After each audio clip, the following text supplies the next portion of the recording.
What's up, guys? So today I'm going to show you how to install a Minecraft vanilla server for version 1.13.2. So the first thing you're going to want to do before we install it actually is you're going to want to come over to this page, and if you don't already have it, you're going to want to get Java 64-bit.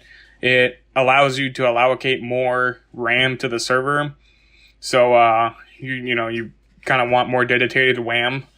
Allows you to have more players. So if you're going to have any more than 3 or 4 people, you really need to come over here and get this if you don't already have it.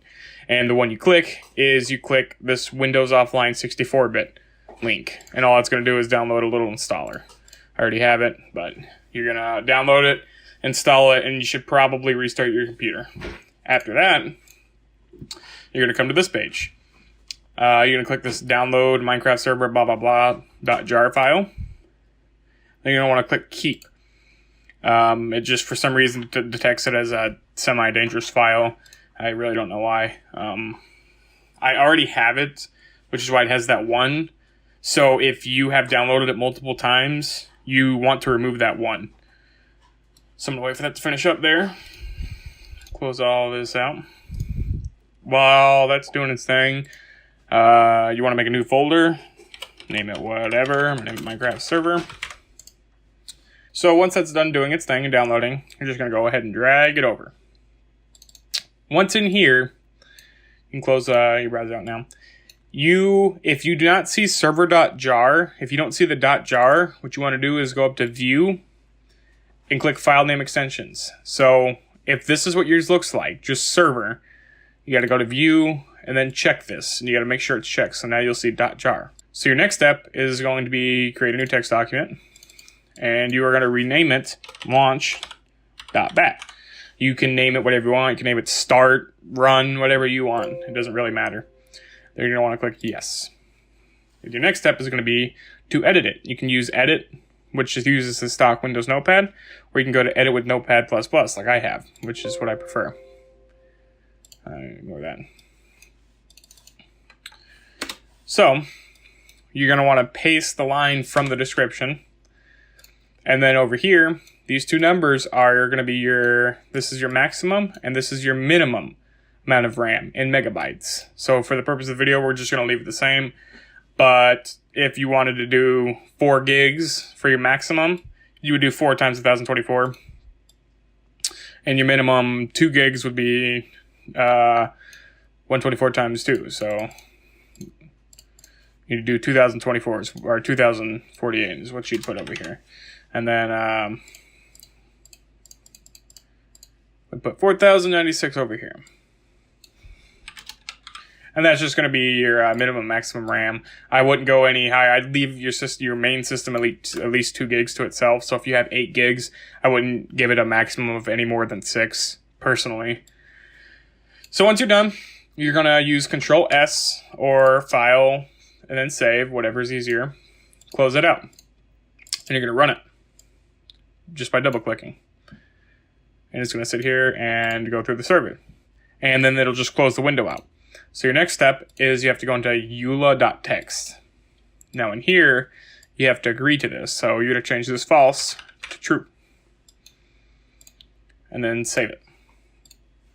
So now, we're going to double-click launch again. You're going to run that.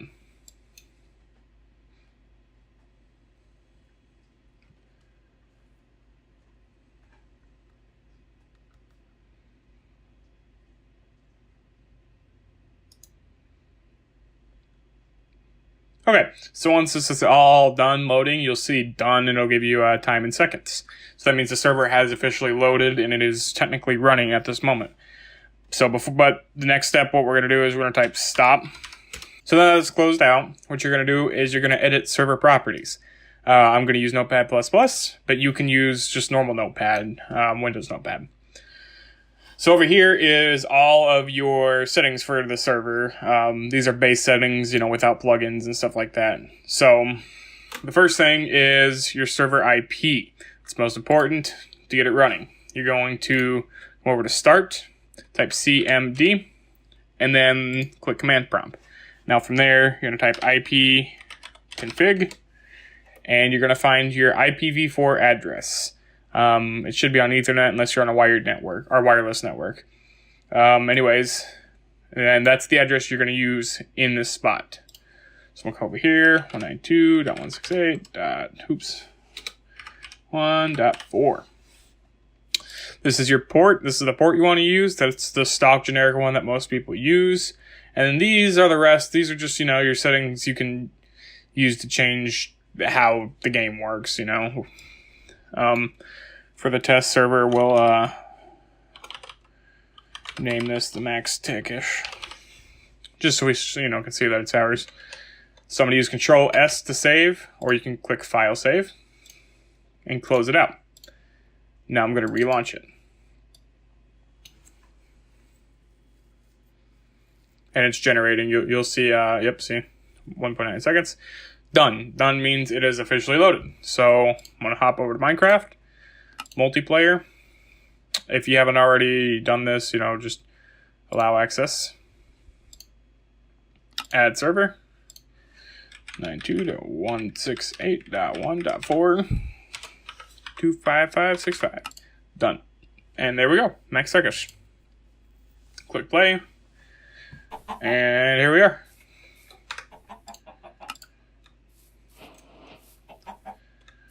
That simple. And now you can come over to your control window and do like op. Man. Boom, there we go. So to get your friends to connect, you obviously have to port forward, which I have a video on that if you want to watch that.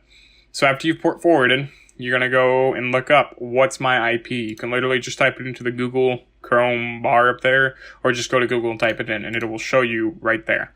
That is your public IP. You give that to them, and they'll put that in their address bar, :25565, and away you go.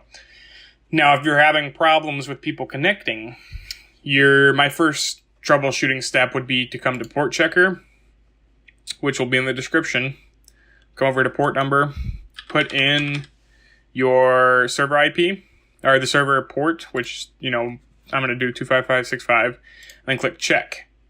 See, mine is open because the server is running over here. If it says closed, that means you have an issue with the firewall on your computer, as in it's not letting internet in or out for the server itself. Your internet would be working fine, it just would stop the server, or you did not properly port forward. In a rare case, it could be like your ISP right here could stop you from port forwarding, but I honestly have never personally seen anyone have that issue. If you're using maybe like a mobile hotspot, you might have a problem. But I would first check the computer firewall and then go to the router and see if maybe it's not saving or it's, whatever. You might have to reset the router for it to actually take effect, stuff like that.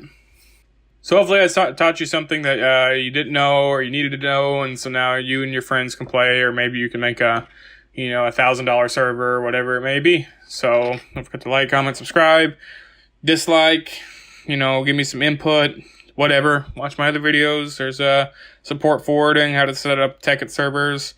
I will share this on how to install this on Ubuntu as well. So, just go through those and check me out. Thanks.